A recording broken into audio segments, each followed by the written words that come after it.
average, it really depends. You're looking at about maybe 8 to 10 new patients in a week.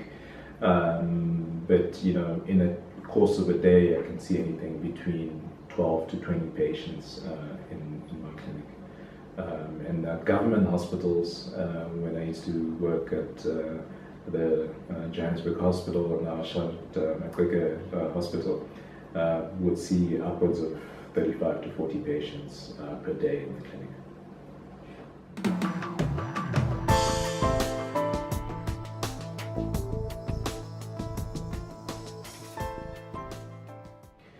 So again, it's a fairly complex question.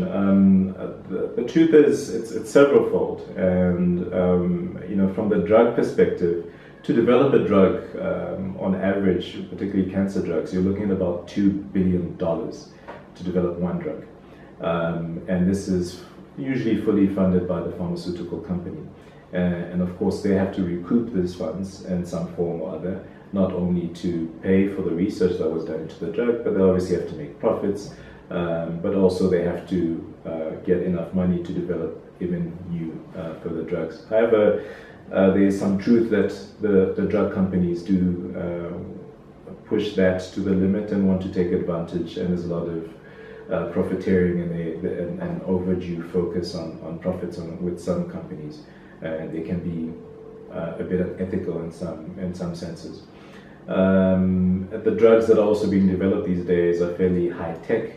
We are moving in a world now where we are talking about things like tyrosine kinase inhibitors, immunotherapy, which work in very different ways. So chemotherapy, for example, works by directly attacking cancer cells, but there's also collateral damage that affects normal cells as well.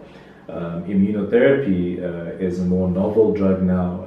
It works by stimulating the body's immune system to attack the cancer and recognize the cancer for what it is, for being a foreign, bad agent within the body, and gets rid of it. And these drugs are up to 100 times more expensive than chemotherapy drugs. For example, one of the more recently registered drugs can cost upwards of 1.7 million rands for a course for the year.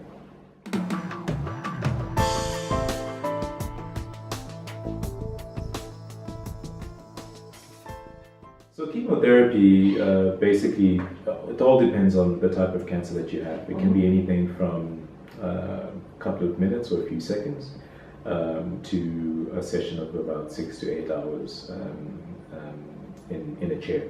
We also have ambulatory chemotherapy, which basically means you can go home with a chemotherapy where you have an infusion. We have devices called ports that are big drips that we put just below the collarbone that sit underneath the chest, and we can put a chemotherapy in a little ball, tennis ball shaped device that has its own motor that sits on a belt clip, and this basically runs in a drip underneath your shirt, and you can go home with this, and it can run over a period of 48 hours or even up to 5 days, and we can unclip this. Just depends on the kind of chemotherapy, so it varies, to answer your question.